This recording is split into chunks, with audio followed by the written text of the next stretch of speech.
Okay, so let's get into this deep dive.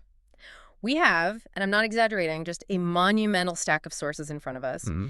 and they detail an investigation that, honestly, it sounds less like a standard police procedural and more like, I don't know, a Greek tragedy broadcast live on cable television. That's a really good way to put it. This is the story of a massive, multi-state manhunt for a serial killer. Right. But the funding, the entire impetus for it, comes from a reality TV show. And it all centers on the personal quest of one man, DCI agent J.C. Harrow. And that's our mission today, right? To explore that collision. We're looking at how a deeply personal, just a devastating tragedy, Unimaginable. how that transitions into this high-stakes, televised criminal investigation. And in the process, it reveals some really surprising things about forensic science. And about the corrupting influence of media money, for sure.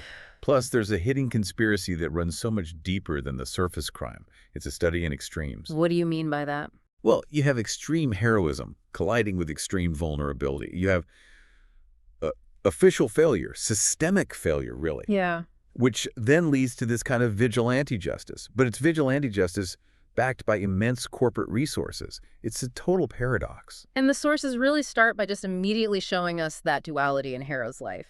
He was an Iowa Department of Criminal Investigation field agent, Hmm. and the sources place him at the Iowa State Fair on what should have been the single most professionally triumphant day of his life. And yet, he hated the fair. Such a human detail. He was uncomfortable with the throngs, the cacophony, the smell, that cloying smell of farm animals and frying batter. It just wasn't his element, but duty called. Absolutely. He was there on a special assignment, augmenting security for the President of the United States. So his life that morning is just, mundane professional duty. Routine. But it escalates instantly. Harrow doesn't just, notice something is a little bit off. He relies on decades of observational experience to save the leader of the free world from an assassin.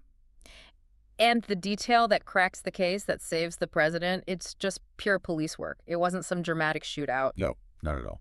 Harrow spots a supposedly normal farmer blending into the crowd, wearing a jacket that was, well, it was just far too heavy for an August day in Iowa. Correct. Harrow's mind immediately goes to concealment. Right. But the real giveaway, the thing that I think is just brilliant, was the farmer himself. Yeah. Beneath the jacket, the assassin's bare arms were untanned. And his hands, they were too soft, too uncalloused. They just weren't the hands of a working man. So Harrow, a man who knows farmers, who grew up in that world, he just recognized the disguise for what it was. A facade. And he stopped the attempt. He became an immediate sort of low-key national celebrity. Yeah. A quiet hero. He had achieved the ultimate professional success. But this is the pivot, the devastating, brutal pivot where his two worlds just collide. What? Later that exact same day, he's driving home on I-35 in his Ford F-150, probably still processing the shock of the morning. How could you not be? And he arrives at his house to find just utter silence. He discovers his wife, Allan, and his son, David, have been brutally murdered while he was away being a national hero. The irony is just excruciating. It's beyond excruciating. And the sources really emphasize the complete shattering of Harrow's established world. You have to remember his background here. He was the Story County sheriff before this. Right. He was involved in the intense stress of local politics. And he deliberately left that high-profile, election-driven life for the DCI back in 1997. It was a conscious choice. A very conscious choice that we learned later had actually saved his 20-year marriage. Ellen had confessed to him that the anxiety of his re-elections, it had almost made her leave him. Wow. So his DCI life was calmer, it was more predictable, it afforded them a kind of peace. And that peace was just violently, totally interrupted. He gets home and he notices the small things first. The quiet, the darkness in the house. And then comes that one detail, the one realization that sent, and I'm quoting here, acid pouring into his stomach. The back door was locked. The back door was locked. The sources stress they never locked that door when they were home. It's such a small, trusting habit of rural Iowa living, and it was broken. And the scene inside was.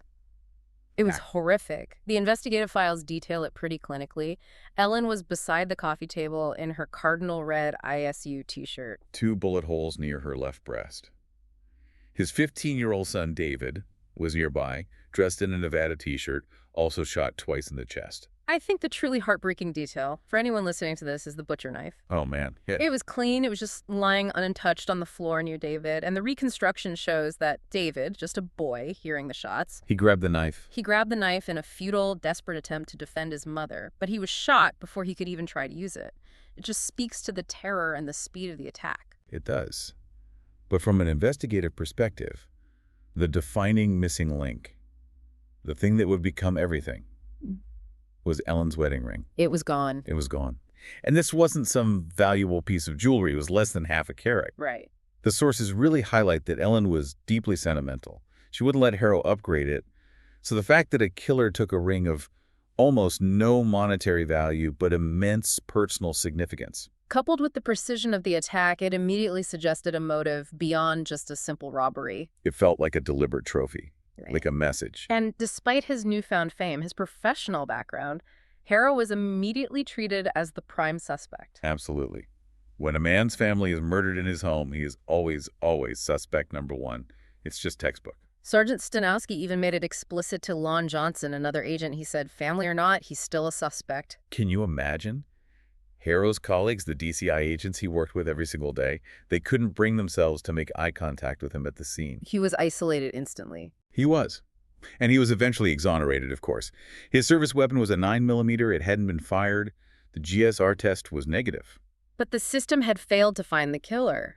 And as time dragged on, the case went cold. This is where the media, which had just celebrated his heroism, it just turned toxic. Yeah, the rumors took hold, and they were fueled by the unsolved nature of the crime. Whispers about, he hired it done, or that his coroner was an old pal who covered up for him. Just awful. Awful. And Harrow realized the official path was a dead end. His celebrity status was actually hindering an impartial investigation. He came to the conclusion, cemented that night in his own yard, that he had to sell his soul. Meaning he had to operate outside the standard law enforcement framework. Exactly. He had to do it himself to find the killer. And this single-minded mission, this obsession, really, it led him directly into the television world. It transformed him years later into the charismatic host of the UBC network reality show Crime Scene. It's an incredible pivot.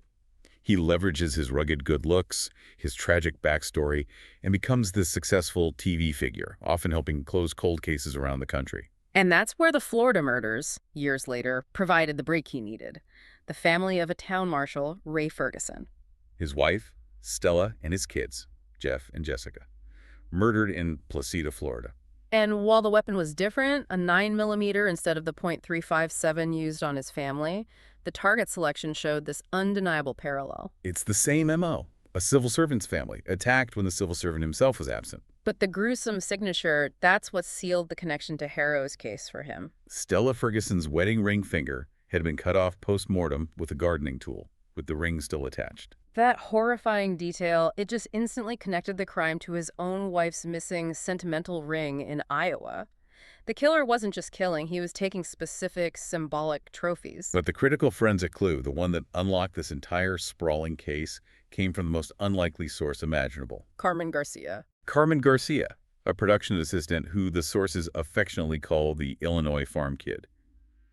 She was just reviewing the cold case files that had been previously dismissed by the segment host, Shayla Ross. Let's just dedicate a moment to this aha moment, because this is how real-world forensic science can happen. It's not always a high-tech lab. No, sometimes it's just the right person looking at the right piece of evidence.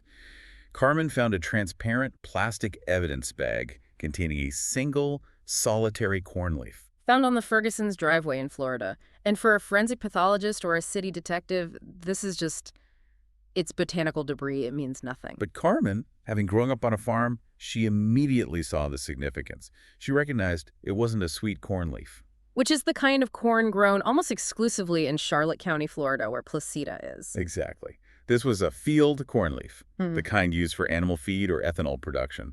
It's common in the Midwest, but you just don't find it growing locally in that part of Florida. And here's the technical leap, because she didn't just recognize the species. She realized it could be traced.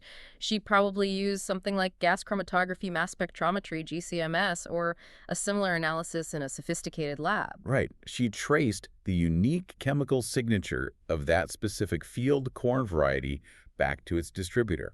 And that distributor traced it to a variety sold exclusively in Kansas. That's monumental. It's a game changer. It didn't just suggest the killer had Midwest ties. It suggested the killer was actively traveling from the Midwest. Right. Or was deliberately leaving a geographical clue, a breadcrumb pointing back to a specific region. So Carmen had essentially taken a piece of vegetable matter and turned it into a cross-state, interstate itinerary for a serial killer. A connection that had eluded professional law enforcement for years. So once Carmen delivers this absolute bombshell, Harrow makes a decision that just irrevocably changes the nature of this whole investigation. He doesn't submit an internal memo. He doesn't call a police chief in Kansas. He decides to leverage the massive platform he had built for himself. He staged a coup, a full-on television coup.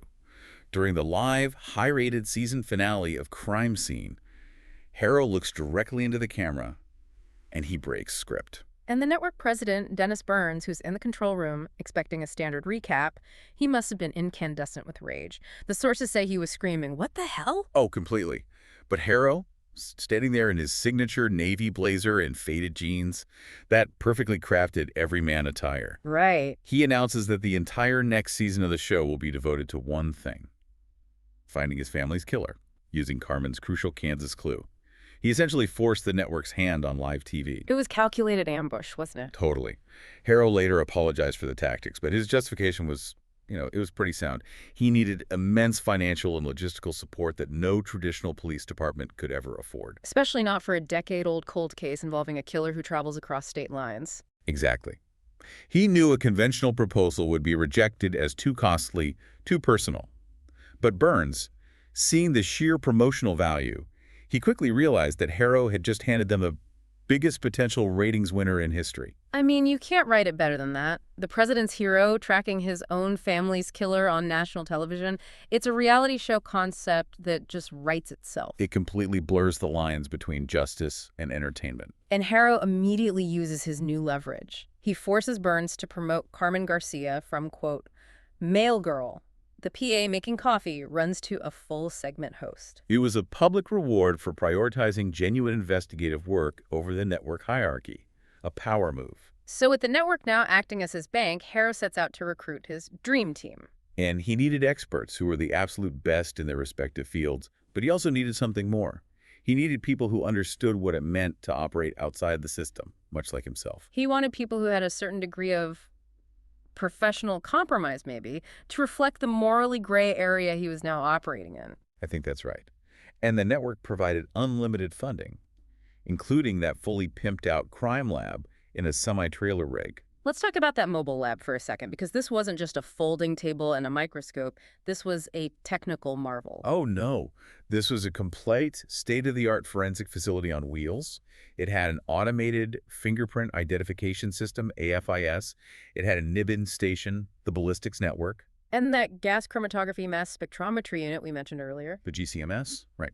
And this ability to instantly connect disparate evidence, a fingerprint in North Dakota, a casing in Florida across state lines without any bureaucratic delay. That was the network's greatest asset. Local PDs just cannot function with that kind of instantaneous collaboration. Never. The red tape alone would take months. So we'll run through the team roster because the personalities Harrow chose are just as important as their expertise. His first choice, and the most crucial one, was Laureen Chase. She became his second-in-command and chief crime scene investigator, and he pulled her from Waco PD. And he explicitly chose her as his plan B, right? The pragmatic, level-headed professional who would take over if he became too emotionally compromised. Exactly. And the sources highlight a key detail about her. She had just returned to work after a period of clinical depression following the death of her life partner, Patty Moore. So she understood grief. She understood vulnerability. Deeply. She was a brilliant investigator, but one who knew professional setback and personal failure. She was perfect. Okay, then there's Michael Powell, the DNA scientist. From the Oklahoma State Crime Lab. He was a veteran instrumental in identifying victims in the 1995 OKC Murrah Federal Building bombing. So this is a man who understands mass tragedy, complex human remains identification. He's seen the worst of the worst. He has. And he was physically unassuming, described as looking like an aging Clark Kent. But Harrow noted his vice-like grip, which suggests this hidden strength and intensity. He was the pure academic scientist of the group, highly disciplined. Moving to the physical evidence specialists, we have Chris Anderson, the chemist from Meridian, Mississippi. The prodigy, not even 30 years old, with a boy band singer look, but apparently just exceptional in math and science. And Harrow lured him away from a high-paying private lab, Shaw and Associates, by promising him hands-on, high-stakes field experience. The ultimate puzzle. And then there's Billy Choi, the ballistics and toolmark examiner, my personal favorite. Why is that? Because the sources reveal he was ex-NYPD, but he was discharged for gross insubordination, specifically for striking a superior officer. Wow, okay. He was a former Golden Gloves boxer, the smartass who brought necessary, if a little abrasive, humor to the team. His presence just underscores the fact that Harrow valued results and loyalty way more than a clean internal affairs record. And that rounds out with Jenny Blake, the computer forensics expert from Casper, Wyoming. Yeah, she was quiet, almost mute at times, but terrifyingly skilled. She reassured Harrow by saying she was not inexperienced, and then admitted she'd previously used her skills to fish for child molesters online. So she demonstrated a willingness to use advanced, maybe legally ambiguous tactics to achieve justice. She was another perfect fit for this renegade team. And the irony is that this highly qualified team, some compromised, all operating outside their jurisdictions, they had to agree to the network's demands. They were essentially actors as well as scientists? Completely. They had to read off teleprompters, speak off the cuff only on approved subjects, and endure constant camera and audio crews recording every single conversation, even in the lab. They were explicitly warned, too. If the ratings falter, the financial plug gets pulled. Exactly. The science had to be entertaining. The pressure must have been just immense. They weren't just solving a murder, they were solving it for millions of viewers. Knowing that the only reason they had the equipment to succeed was because of the network's hunger for spectacle. Harrow himself was using this televised circus, knowing it compromised standard procedure. But believing it was the only way to deliver the justice the system had denied him for so long. So, as the dream team settles into the mobile lab, the true, just horrifying scale of the killer's activities starts to materialize. And this is what really justifies Harrow's decision to involve the media. They were no longer looking for a single killer. They were looking for a serial monster who had been operating for years, completely under the radar. And Billy Choi, using the NEBIN, that National Integrated Ballistics Information Network, he gets the first hit. He links the 9mm slugs from the Florida Ferguson murders to a previous double murder way up in Rolla, North Dakota, the Hanson family. Mother Nola and daughter Katie. And this is where the cross-state database capability funded by the network just pays off instantly. Local police would never have made that connection in a timely manner. No way. And this was just the beginning. Jenny Blake then broadens the search. She inputs the known MO family of a male civil servant, attacked when he's absent, often a missing wedding ring, into these national databases. And what she pulls back is, it's devastating. 22 separate attacks, spanning 9 years across numerous states, Right. leading to the murder of 53 victims. 53 victims, 22 mothers, and 31 children. This wasn't a spree, it was a campaign. A methodical, brutal campaign. And the MO was rigidly consistent. Target a male civil servant, a cop, a marshal, a bureaucrat, but only strike when he's away. Always attack the softest targets. And Lorene Chase, the profiler on the team, she immediately grasps the psychological element here. She does. She notes the killer is deliberately punishing these public servants.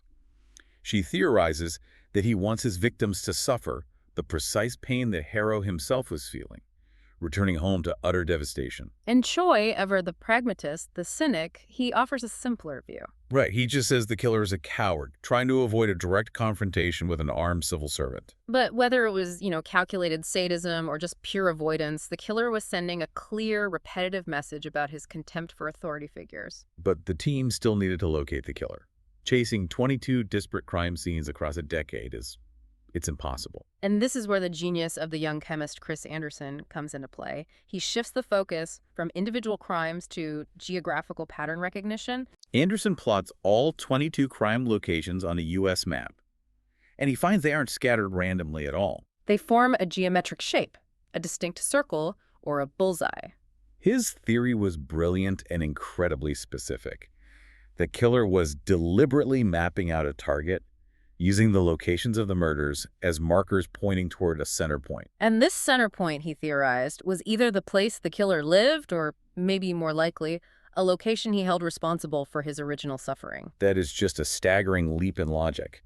But while Anderson is calculating the geometric center, the team still has to follow the physical trail left by that Kansas field corn clue. So they revisit Marshal Ray Ferguson's statements from Florida, and Ferguson recalled seeing a blue Ford F-150 slow down just before his family was murdered. It paused specifically to watch him write a traffic ticket, and Ferguson said the driver held a, quote, goddamn message in his eyes. This gave them a vehicle description and a critical point of movement. They then followed the trail of switched license plates the killer had used. Starting with a vehicle plate used in Socorro, New Mexico, where the Reed family was murdered.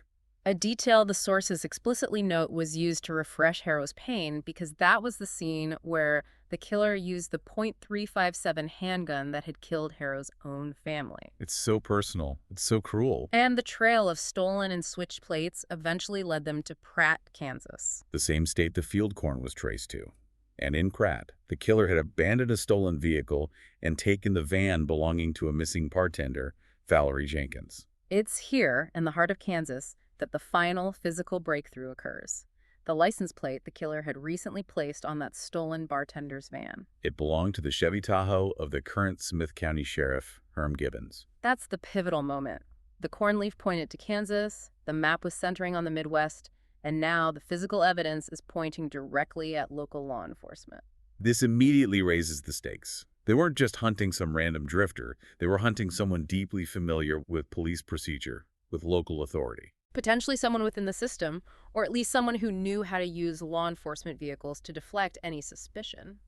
And just as they're getting close, the investigation goes from intense to terrifying almost instantly in Pratt. While the team is consolidating all their Kansas leads, the killer strikes again. And this time, he hits the dream team directly. Carmen Garcia, the person who made this entire investigation possible.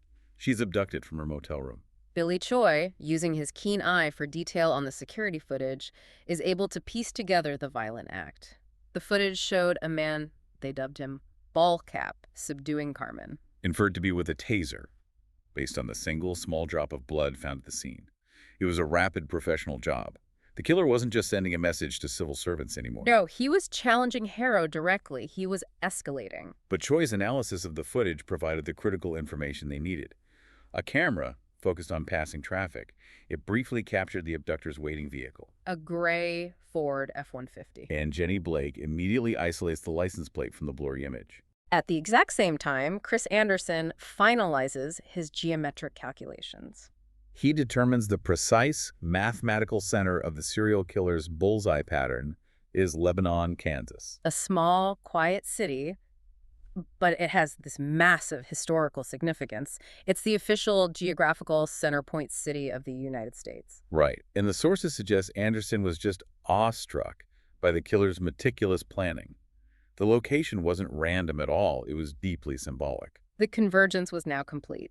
The geographic center of the killer's target matched the general region of the corn clue. And when Jenny runs the license plate captured on that gray F-150, it comes back registered to retired Smith County Sheriff Daniel T. Brown. Fitting the pattern of a civil servant, reinforcing the idea that the killer was targeting and mimicking authority figures. So the dream team rushes to Lebanon. And Harrow, despite the mounting evidence of some kind of corruption, he starts by going to the local sheriff's office. And while he's talking to Sheriff Gibbons, Jenny Blake calls him with the definitive link they had worked 9 years to find. The fingerprint. Lifted from the Hanson Child's Winnie the Pooh snow globe all the way back in North Dakota. That print belonged to Gabriel Shelton, a former U.S. Army serviceman whose hometown was Lebanon, Kansas, the center of the bullseye. The killer now had a name, a home base, and a physical signature connecting him to 53 victims. So when Harrow confronts Sheriff Gibbons with Shelton's name, the sheriff's carefully constructed professional facade, it just finally cracks. Gibbons reveals the hidden history that had been buried for a decade. Gabriel Shelton's wife, Kathy, and his son, Mark, had been killed 10 years earlier, right there in Lebanon. And here's the crushing detail, the one that changes everything. Gibbons, who was the lead investigator at the time, had closed the case on Shelton as the primary suspect. He ignored Shelton's frantic claims that his family had been killed by men in an unmarked car over a local land deal called Castano Developments. So Gibbons had just labeled Shelton a grieving, delusional husband, maybe even the murderer himself. The irony sets in so hard right there. The man they had been chasing, the monster who killed 53 innocents across 24 families, was, in his own mind, a victim. A victim seeking revenge and validation against the very civil servants, the police, the sheriffs, he spent a decade targeting. So they track Shelton to his current, nearby home. And inside, they find evidence that confirms their worst fears and also brings Harrow his closure. A jewelry box. A jewelry box containing 15 to 20 wedding rings. Trophies taken from the mothers of the 22 murdered families. And there, amongst them, was Ellen Harrow's low-value, deeply sentimental ring. The killer's final move was orchestrated. Lorene Chase intercepts an envelope addressed directly to Harrow, and the note inside from Shelton, it confirmed he was waiting. He invites Harrow to the showdown at the killer's original home, the site where his own family was murdered 10 years prior. Shelton wasn't trying to run.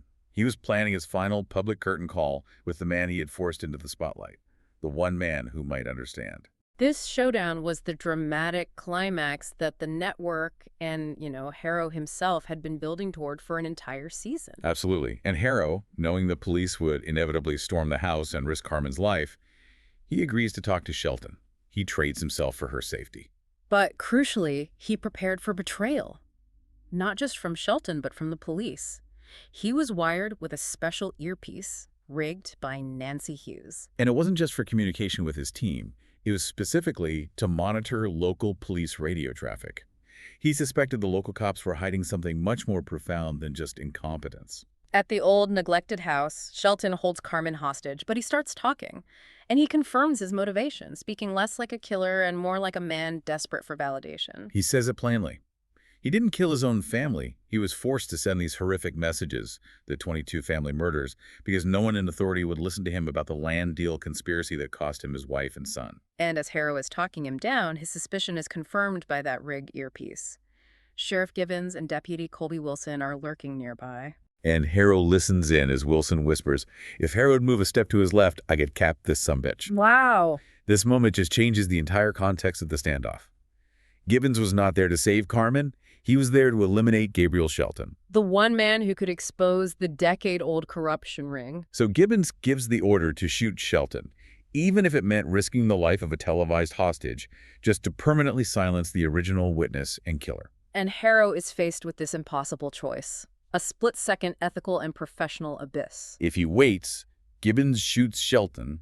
Gibbons looks like a hero, but the only witness to the systematic corruption that caused 53 deaths is gone forever. But if he acts, he becomes the executioner himself. But he saves Carmen, and he potentially keeps the larger conspiracy from being silenced. And Harrow makes the choice. He draws his pistol, and he shoots Gabriel Shelton through the forehead. Ending the life of the serial killer, but also eliminating the one person who could definitively detail the Castano development's conspiracy. Carmen is safe, and the network gets their live climax. But Harrow has just become an assassin for what he believed was the greater good. The aftermath was just pure spectacle. Network President Burns, listening to the live feed of the violence, he called it the television event of the century. The quote is amazing.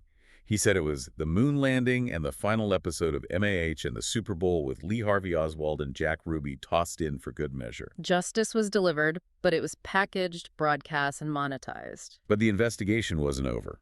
Harrow's team, specifically Jenny Blake, kept digging into the Castano Development's conspiracy, using the names Shelton had muttered. And this is where the white-collar crime aspect reveals itself with just stunning sophistication. It is. Let's break down the linguistic connection here, because this detail shows the deep level of corruption they were dealing with. Jenny traced Castano Developments through a chain of 5 different shell companies. Braun Realty, Marin Holdings, Brun Limited, Cavarengi International. Right. And Jenny, being the data expert, notices something strange about the corporate structure in the names. The shell companies were registered across Europe and the Middle East. Braun is German, Marin is French or Spanish, Brun is French or Portuguese, Cavarengi is Turkish. And here is the core of the deception. Jenny realized that every single one of those foreign company names, Italian, German, Spanish, Portuguese, Turkish, Polish, Arabic, all of them translated back to a single, simple English word, brown. The CEO of the latest international iteration of the company was listed as Daniel Braze, which was revealed to be a phonetic transliteration of Daniel Brown. The retired Smith County sheriff whose license plate had been stolen and used by the killer. Daniel Brown was the financial and intellectual ringleader of the land deal conspiracy that led to the death of Gabriel Shelton's family 10 years prior. So, when confronted with this irrefutable evidence of systematic corruption, Sheriff Gibbons, who had been the lead investigator into Shelton's family murders and was directly implicated, he just folded. The sources describe his expression as that of a wet hound. His desperation just giving way to the realization that this televised manhunt had uncovered a level of corruption he thought was buried forever. The closure came quickly after that. Retired Sheriff Daniel Brown was tracked by Jenny Blake, trying to flee to South America. He was apprehended quickly by Interpol. And the missing bartender, Valerie Jenkins, the one everyone feared, was victim number 54. She was found safe in Omaha, Nebraska. Turns out she had simply run off with a trucker boyfriend. A minor, mundane moment of relief amidst all this systematic horror. But the final, necessary piece of the puzzle came from Deputy Colby Wilson. Seeking immunity, he confessed everything to Harrow in the mobile lab. Wilson admitted that he and 4 other deputies, including Gibbons, were responsible for killing Shelton's wife and son 10 years prior. And Wilson's justification is just chilling. He claims it wasn't meant to be a homicide. It was supposed to be a home invasion, an intimidation attempt over the land deal away to terrorize Shelton into selling his prime property. But things went sideways, and it resulted in 2 murders. And that confirms the ultimate tragic irony of this entire story. The serial killer, Gabriel Shelton, who murdered 53 people. He was a victim of the very civil servants and law enforcement he was targeting. He was a monster, but he was a monster born from institutional corruption. He spent a decade trying to expose the deep local conspiracy that had destroyed his life, and he only succeeded by committing atrocities so loud, so vast, and so personalized that they captured the attention of a national television network. And the man who was his exact mirror, a victim who had turned into a vigilante. So this deep dive, it really forces us to reflect on the immense scale of this, but also the ethical morass of the resolution. For sure. Harrow's dream team, riding on reality television money and fame, they successfully closed the central conspiracy. They brought corrupt civil servants, including the ringleader Daniel Brown, to justice. But we can't overlook the true devastating scale of the human cost here. Not at all. The conspiracy may be resolved, but the question remains, what about the 20-plus family killings? The 53 innocent mothers and children who were just collateral damage in Shelton's decade-long protests. Exactly. Those cases, scattered across the target-to-face map of the United States, they will challenge law enforcement agencies for years to come. Because the only person who could definitively link and explain the motives and exact locations is now dead, shot by the man he was trying to communicate with. Harrow found justice for his family, and he exposed a profound corruption. But he did so by deliberately hijacking an investigation, manipulating the media, and circumventing due process. He made the calculated decision to shoot Gabriel Shelton. He sacrificed the key witness, a criminally insane but ultimately knowledgeable source, to prevent Gibbons from burying the truth forever. It's the ultimate messy victory. They defeated the monster, but the monster was created by the system. And to defeat him, they had to embrace the spectacle and the violence of television. Yeah. So we'll leave you with this final thought to ponder. Given the context that the traditional system utterly failed and covered up the initial crime, was the immense knowledge gained by Harrow's methods. Unraveling a 10-year, 22-state serial killer pattern and exposing a deep-seated corruption ring. Was all that worth the cost of circumventing due process and escalating violence on live television? What is the true measure of justice when the corruption you are fighting runs deeper than the crime itself? And how many innocent lives are ultimately owed to the failure of that original system? That's the question that will hang over the map of the United States for years to come.